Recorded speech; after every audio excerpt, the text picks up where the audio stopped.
Greetings. Today I want to speak to you concerning how you can conjure up that which you desire. In other words, you can conjure wealth, abundance, and prosperity in your life.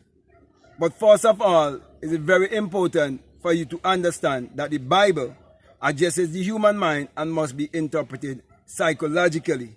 And that the Bible is not literal, neither is it secular history. That's why I would always recommend to you to get this Bible, which is the 66 Books of Magic, the Overcomer's Bible. And in this Bible, there isn't any Jesus. Jesus has been omitted, and there's a blank space for you to write your name, which is I am. For the name of God is I am from generation to generation, and you can never say I am and not referring to yourself.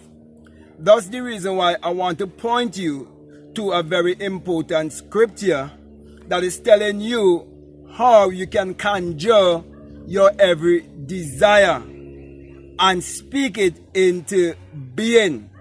So this scripture is written in Romans 4:17, and you can check it out for yourself. And it says that you must call those things. When you say to call those things, it is telling you to conjure them. It's an invocation. It's an incantation. All of these words can be used. But people who are religious and superstitious, when they hear the word conjure, or they hear the word incantation, or they hear the word invocation, okay, they fail to realize it just means to implore. It means to command. It means to speak forth. So it is saying to you, you must call those things that be not as though they were. And what that really means is that you must trust the world of the invisible. You must trust the unseen. And that is why Abdullah, the black mystic from Ethiopia, who was Neville Goddard's mentor, that's why he taught Neville how to prove for himself that God in man is actually man's imagination, and that the central character of the Bible is man's imagination. Now, it is only when you understand that the central character of the Bible is man's imagination that you will be able to understand the law of assumption. So the law of assumption is written in Romans 4:18. Okay, when it said to you that you must call forth those things that be not as though they were. It is you speaking things into the present tense. It's you speaking things with a certain feeling and confidence that it has already happened, because you are a faith being. And when I say a faith being, faith is an understanding of who you are, an understanding of how to use your creative power, and an understanding that God is the creative power in you, and you're operating that creative power to create.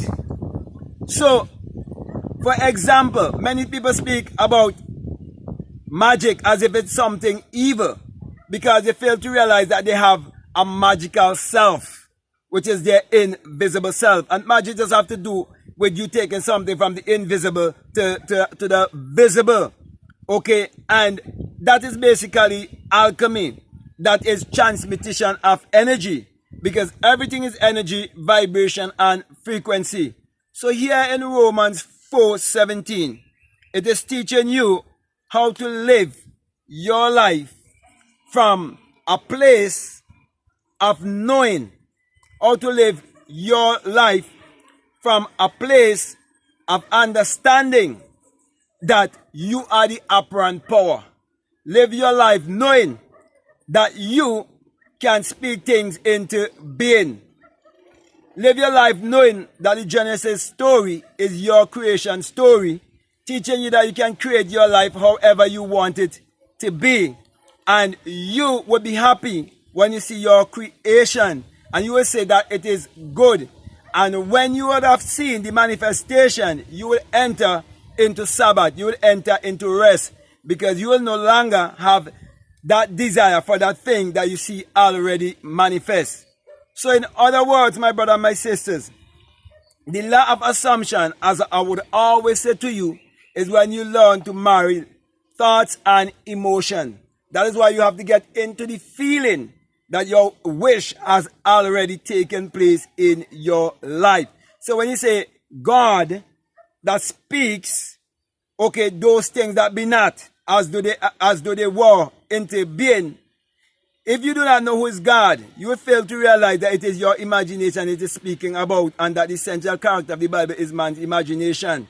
Okay, therefore, when you know that it is your imagination speaking about, you would imagine whatever you desire in this world, and you would write it down so that you will have a record of it, because Habakkuk chapter 2 tells you that you must keep a record of it.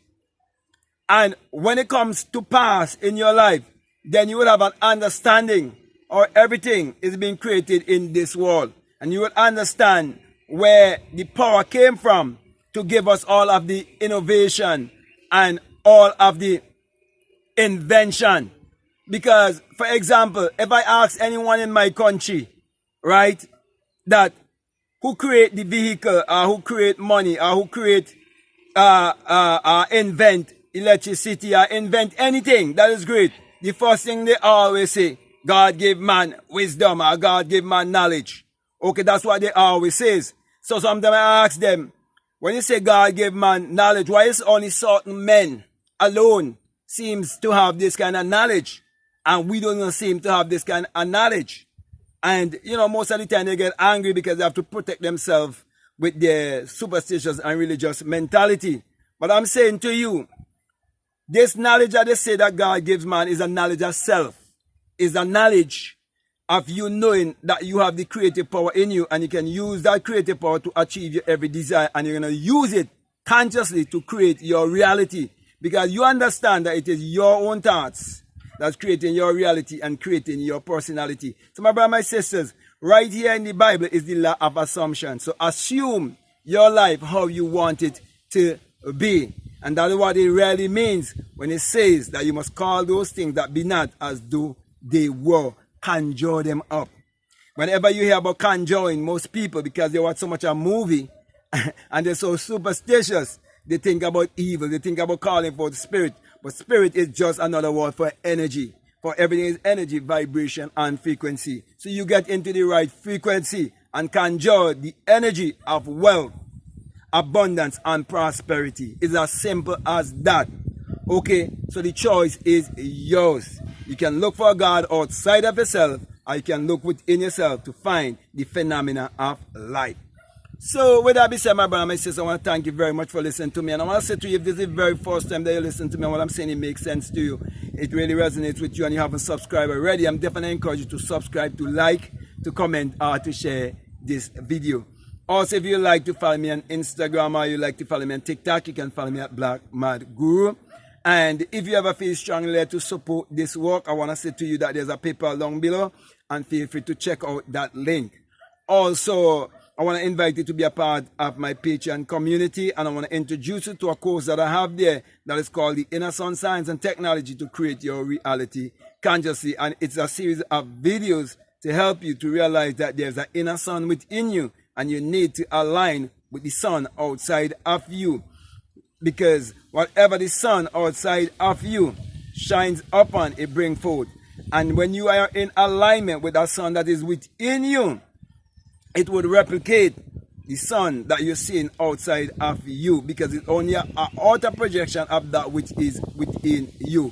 That is why your life would produce or replicate the sun by bringing forth in abundance. So the abundant life is yours. So if you feel strongly to check it out, I'll definitely encourage you to do so. So with that being said, my brothers and my sisters, I want to say peace, love you all, I'm out.